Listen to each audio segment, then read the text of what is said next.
মোনালিসার সাহায্যে কম্পাসের ব্যাগ থেকে ডায়েরি চুরি করে মোনালিসার দাদুর হাতে তুলে দিল অখিলেশ। হ্যাঁ বন্ধুরা, এমনটাই দেখা যাবে। বিস্তারিত জানতে ভিডিওটি না টেনে সম্পূর্ণ দেখতে থাকুন। গল্পের শুরুতেই দেখা যাবে ঠাকুর আনায় সবাই ব্যস্ত থাকলে তখন মোনালিসা টকে টকে থাকে কিভাবে কম্পাসের ব্যাগ থেকে ডায়েরিটা চুরি করানো যায়।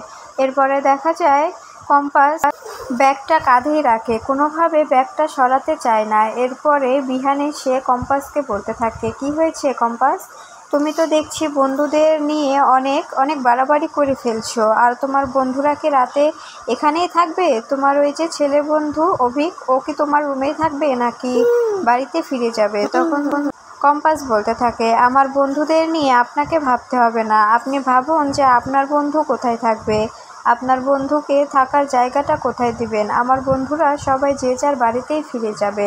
এরপরে দেখা যায় বিহান বলতে থাকে, তুমি চ্যাটাং চ্যাটাং কথা বলা এখনও বন্ধ করলে না, তোমার এই অভ্যাস এখনও গেল না।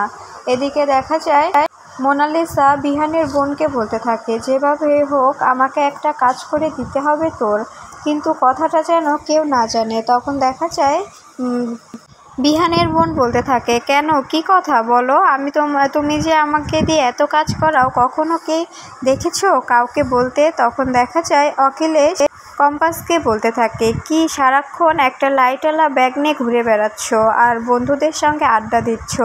তুমি তো একটা বাড়ির বউ, তোমার কি এটা মাথায় নেই? এটুকু কমন সেন্স কি তোমার নেই? তুমি তো এত শিক্ষিত, তোমার নাকি ব্রেন এতটা ভালো। তখন দেখা যায় মুক্তি এসে কম্পাসকে কথা শোনাতে থাকে আর বলতে থাকে, অখিলেশ দা তো ঠিকই তো বলছে, তুমি এভাবে সিক্রেট করো কেন আর এভাবে ঘুরে বেড়াও কেন? তুমি যে একটা বাড়ির বউ, তোমাকে তো এটুকু মাথায় রাখতে হবে, তাই না? তখন দেখা যায় ঋতুজা এসে কম্পাসকে বলতে থাকে, কম্পাস তুই কিচ্ছু মনে করবি না, ওদের কথায় তুই কিচ্ছু মনে করবি না, তুই আমার বৌমা নয়, আমার মেয়ে, তোর যেভাবে ইচ্ছে তুই সেভাবে চলাফেরা করবি। যে বলুক না কেন, যা বলুক তাদের কথায় কোনো কান দিবি না। এরপরে দেখা যায় কম্পাস বলতে থাকে, না মা, তুমি এমনটা বলছো কেন? আমি কেন ওদের কথায় কিছু মনে করব? এরপরে দেখা যায় বিহান রাগ করে ঘরে চলে এলে তখন মোনালিসা বিহানকে বলতে থাকে, বিহান তুমি কিছু মনে করো না, ও যতই সিক্রেট করুক না কেন, আর তুমি ওকে নিয়ে এতটা ভাবছো কেন? তখন দেখা যায় বিহান মনে মনে বলতে থাকে, ও কেন ওই ছেলেটার সঙ্গে এভাবে মিশছে, আর ওই ছেলেটাকে কেন বাড়িতে আনলো, আর ওই মিশছে, এর জন্য আমার কেন এতটা খারাপ লাগছে, আমার কেন এতটা রাগ হচ্ছে? এরপরে মোনালিসা বিহানকে এরকম অতিষ্ঠ দেখে বলতে থাকে, বিহান, আমি যে তোমার সঙ্গে কথা বলছি তুমি কি বুঝতে পারছো না?